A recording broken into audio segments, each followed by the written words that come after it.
তো বন্ধুরা, এই যে দেখো আমার রান্নাটা করা হয়ে গেছে, রান্না কমপ্লিট হয়ে গেছে, এখন শুধু খাওয়ার পালা। নমস্কার বন্ধুরা, চন্দ্রার ভিলেজ ফুড কিচেনে তোমাদের সবাইকে অনেক অনেক স্বাগত জানিয়ে শুরু করছি নতুন একটি রেসিপি। তো আজ তোমাদের সঙ্গে শেয়ার করব কিভাবে গ্রাম্য পদ্ধতিতে সরষে ইলিশ রান্না করা হয়। তো সেটা তোমাদের সঙ্গে আজ শেয়ার করব। তো চলো তোমরা রেসিপিটি দেখতে থাকো আর আমার সঙ্গে থাকো, আশা করি তোমাদের খুবই ভালো লাগবে। তো বন্ধুরা, এই যে দেখতে পাচ্ছ আমাদের এই যে এখানে মাঠে দেখো পুরো মানে জল জল হয়ে গেছে, আর আমাদের বাড়িতেও জল এসে গেছিল। তো এখনো দেখো জলটা মানে বেশি দূরে যায়নি, বাড়ির পাশেই আছে। আর এই যে ঘাটে নৌকাগুলো বাঁধা আছে, সবাই নৌকাতে যায় মাঠে ঘুরতে। তো চলো এখন রান্নাটা শুরু করি, তোমরা আমার সাথে থেকো আর রান্নাটা দেখতে থাকো। তো বন্ধুরা, আমি এখন সর্ষে ইলিশ বানানোর জন্য এই যে দেখো সর্ষে নিয়েছি। তো আমি এখন শিলে সর্ষেগুলো মানে যে সমস্ত মশলাটা লাগবে সবগুলো আমি এক এক করে শিলে দিয়ে বেটে নেব।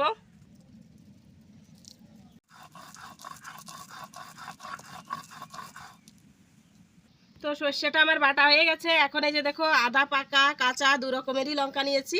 তো এখন আমি লঙ্কাগুলো বেটে নেব সর্ষের সঙ্গে।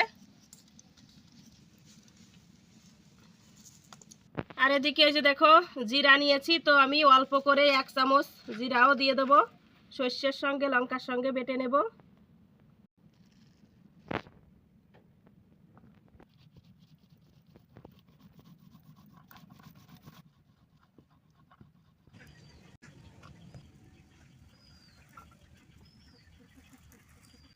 তো বন্ধুরা, মশলাটা আমি ভালো করে মিহি করে বেটে নিয়েছি।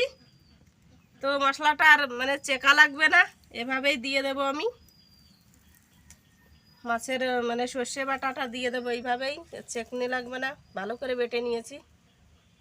তো আমার মশলাটা একটু বাটা হয়ে গেছে। এখন আমি এই যে মাছটা আগের থেকে কেটে ধুয়ে রেখেছি, তো এখন আমি মাছে মশলাটা মেখে নেব। তো চলো কি কি দেব তোমাদের একবার দেখিয়ে দিই। তো এখানে এই যে লবণ নিয়েছি, লবণ দেব, লবণটা উপর দিয়ে ছড়িয়ে দেব। তো এদিকে হলুদ নিয়েছি, হলুদও দিয়ে দেব মাছের উপর দিয়ে।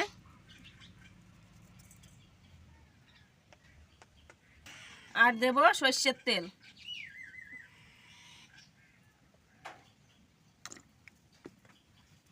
তো এখন আমি মাছগুলোতে ভালো করে হলুদ লবণ আর এই তেলটা মাখিয়ে নিচ্ছি একটা একটা করে।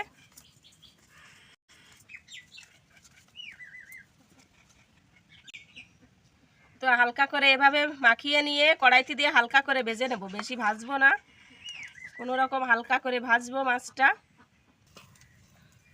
তো বন্ধুরা, এই যে আমি এদিকে কড়াইটা বসিয়ে দিয়েছি, কড়াই গরম হয়ে গেছে আর তেলও দিয়ে দিয়েছি। তো এখন আমি মাছগুলো হালকা ভাবে ভেজে নেব।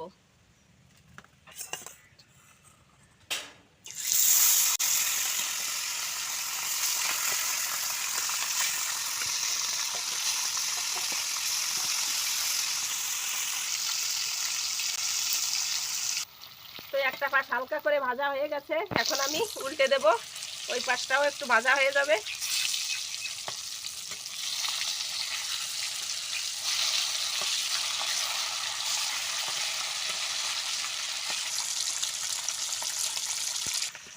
আর এদিকে যে সর্ষেটা বেটে রেখেছিলাম সর্ষে লঙ্কা দিয়ে, তো সেগুলো এখন আমি একটু জল দিয়ে বেশ ভালো করে ঝোলটা বানিয়ে নেব।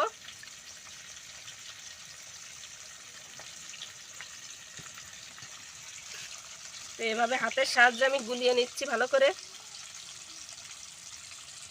তো আমি এখন এই যে দেখো মাছটা হালকা করে ভেজে নিয়েছি, এখন মশলাটা ঢেলে দিচ্ছি, মশলার জল।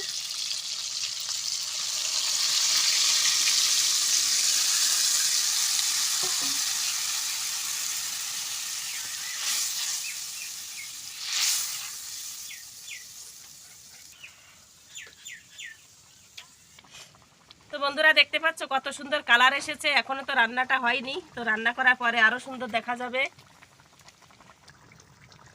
তো বন্ধুরা, আমার মানে সর্ষে বাটাটা হয়ে গেছে প্রায়। তো এখন আমি উপর দিয়ে এই যে দেখো কাঁচা লঙ্কা চিড়ে রেখেছি, এগুলো দিয়ে দেবো।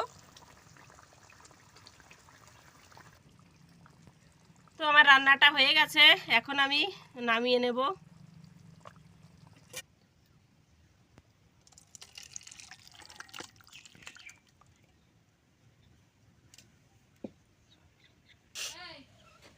তো বন্ধুরা, এই যে দেখো আমার রান্নাটা করা হয়ে গেছে, রান্না কমপ্লিট হয়ে গেছে, এখন শুধু খাওয়ার পালা।